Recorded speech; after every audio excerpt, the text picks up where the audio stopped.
Hey everyone, welcome back to the channel. Today we're diving into an important concept in therapy called transference. It's one of those things that can really open up our understanding of ourselves and our relationships. You might not even realize it's happening, but our past experiences often shape how we interact with people in the present.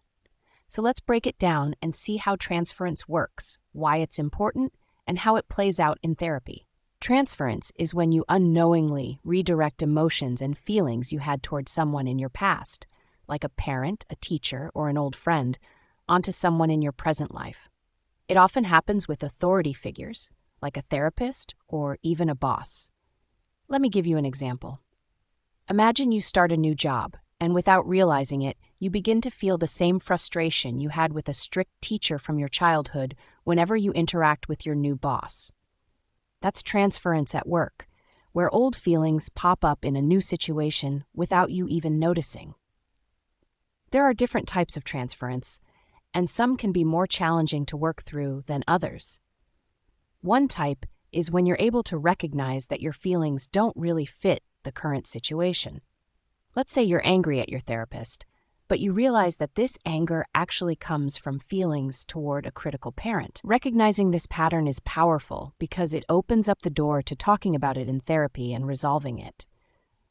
But sometimes transference is more deeply rooted. It feels natural or even justified to the person. For instance, if someone acts distant or cold toward their therapist because they feel like the therapist doesn't care, it could reflect a long-standing belief formed during childhood, like feeling ignored by caregivers. This type of transference can be trickier because the person doesn't even see it as a pattern. They just feel that their reaction makes sense based on their past experiences.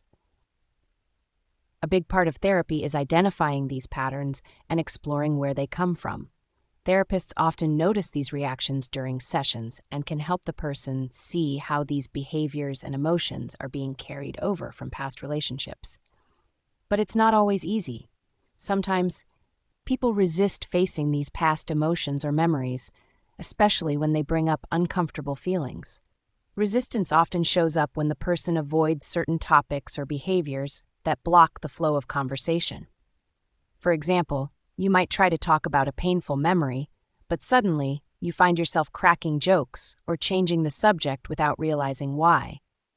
That's your mind's way of protecting you from emotional pain. It's a defense mechanism, and therapists use this as a clue to understand how someone's mind is working and what needs to be explored more deeply. Now let's talk about the id, ego, and superego. These are key concepts in psychoanalysis. The id represents our basic desires, like hunger or anger.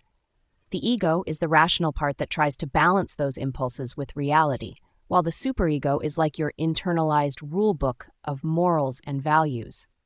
In therapy, transference can reveal how these different parts of the mind interact. For example, someone might feel conflicted between wanting to express their anger, id, trying to stay composed, ego, and feeling guilty for being upset, superego. These inner conflicts often play out unconsciously and can emerge through behaviors or even dreams during therapy. Another aspect of transference is acting out feelings in real life, instead of expressing them directly in therapy. For instance, if a person feels misunderstood by their therapist but doesn't say anything, they might stop attending sessions altogether. This is harder for therapists to address because it happens outside of the therapy room. But when the therapist brings it up, it can be a huge breakthrough in understanding how the person's past is still influencing their present actions. In therapy, we also explore both the conscious and unconscious mind. The unconscious is like a hidden storage unit, where experiences, feelings, and memories live, influencing our behavior without us even realizing it. The ego, while partly conscious, has unconscious parts that resist change. Let's say someone grew up with the belief that they must be perfect to be loved. Their ego might unconsciously block any discussion about failure, fearing it could disrupt their sense of identity. This kind of resistance isn't a conscious choice. It's a defense mechanism developed over time.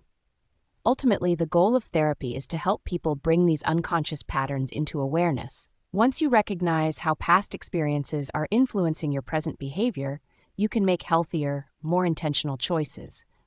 Think of it like stumbling over the same stone in the dark. Once you see it, you can step around it more easily. It takes time and patience, but once these patterns are understood, people can start to shift their behaviors, improve their relationships, and work on their emotional well-being. So, there you have it, transference and how it plays a key role in therapy. Understanding how the past influences the present can be a powerful tool for growth. If you've ever experienced this in your own life, or if you're curious about how to recognize it, remember, recognizing these patterns is the first step toward making healthier choices and improving your relationships. If this video was helpful, don't forget to like, share, and subscribe for more content like this. And as always, I'd love to hear your thoughts in the comments. How do you think transference plays out in your own life? See you in the next one.